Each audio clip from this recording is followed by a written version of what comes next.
thank you so much for being here. I'm genuinely excited to share this with you. Did you know that studies show how the most successful TEDx speakers use over 465 hand gestures in their talk? Body language isn't just about movement, it's about connection. So right now, before I even begin, I want you to notice something.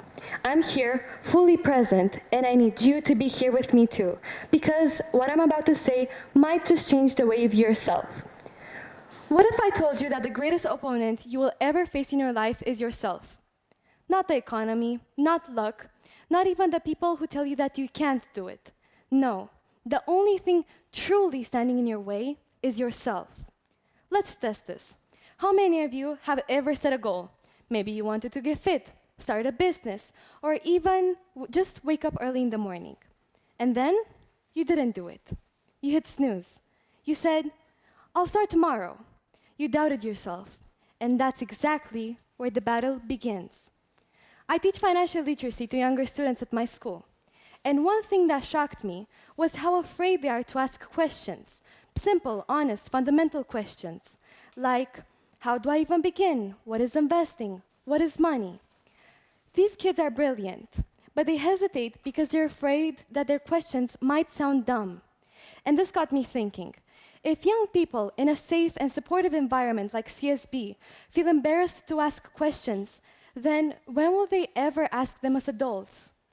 This is the very reason why I created my app, Piggy Portfolio, to give them a space where there's no such thing as a dumb question, to build a platform where kids, teens, and even adults can build and grow. Because when knowledge becomes normal, confidence follows, and that's where change starts.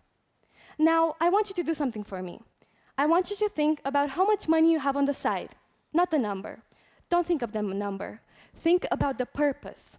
Put it this way. If you had an emergency tomorrow, could you cover it? If someone gave you the opportunity of a lifetime, something that could change your future entirely, could you afford to say yes?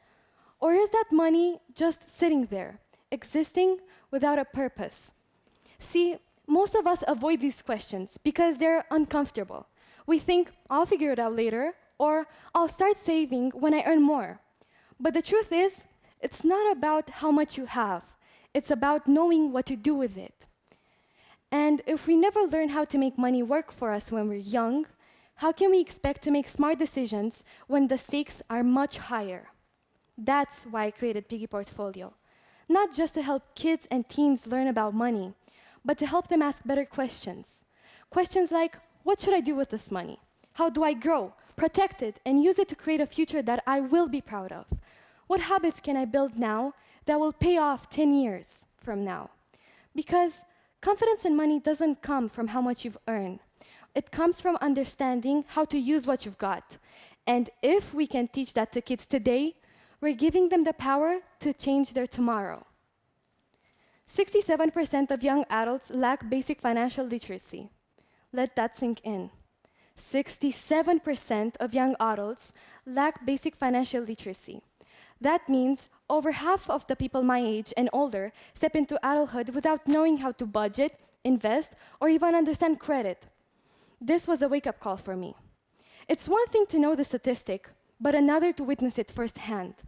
Watching younger students afraid to ask questions that are essential to their future. As I've stated before, my goal wasn't just to build an app. It was to build a bridge, to connect kids and teens to the financial knowledge they deserve in a way that makes them feel safe, seen, and confident. A year ago, it was just an idea, a sketch in a notebook, a what-if moment. But it came from a very real problem that I saw every day. It was the fear of not knowing. I wanted to create more than a tool. I wanted to start a movement, one that makes financial confidence normal, one that makes financial knowledge accessible to everyone, regardless of age or background. And that's when I realized, if we start young, we can change everything.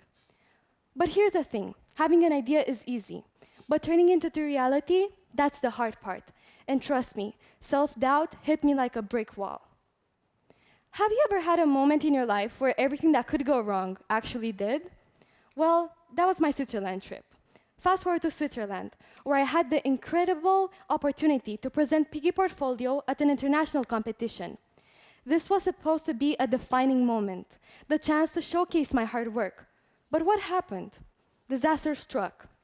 On the flight to Switzerland, I had the bare essentials: my passport, a book to pass time, my tablet that I had all my work on, my laptop, and then my water bottle.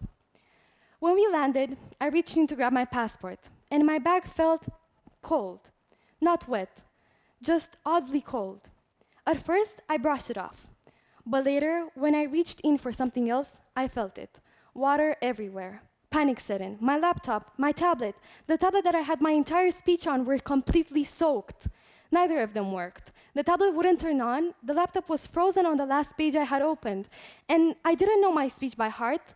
If my tablet didn't work, I would have to completely rewrite my speech with just nothing to go off of. And to make it worse, when we got to the hotels, our rooms weren't ready. Instead of fixing the problem right away, we had to go straight to the opening ceremony. We left our bags behind and spent the next 6 hours at the event. 6 hours while I was in full panic mode. 6 hours, I couldn't do anything. I couldn't check if my files were still there. And the longer I had to wait, the worse my thoughts became. What if I lost everything? What if I got up on that stage with nothing to say? I was dreading getting on that stage, not knowing if I had something to say. Honestly, if it wasn't for my mom snapping me out of it, I don't think I would have made it through. She reminded me why I was there, that I couldn't let one moment of panic define everything, that I had already fought so hard to get this far. And she was right. When I got back to the hotel, I found a way to put my work back on my phone. And the funniest part, as soon as I got back from the competition, my tablet started working again. And don't worry, my presentation went amazing. I won second place. Looking back, the moment wasn't just about a water bottle. It was about how easily we let setbacks define us. The truth is, we all have these moments of doubt, fear, and uncertainty.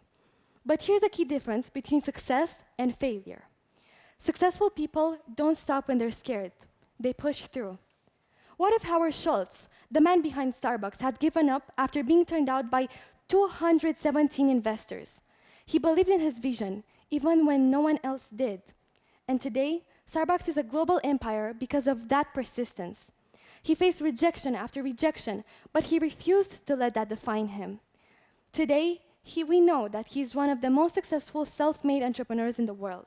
Warren Buffett, one of the greatest investors in the world, was rejected from Harvard Business School.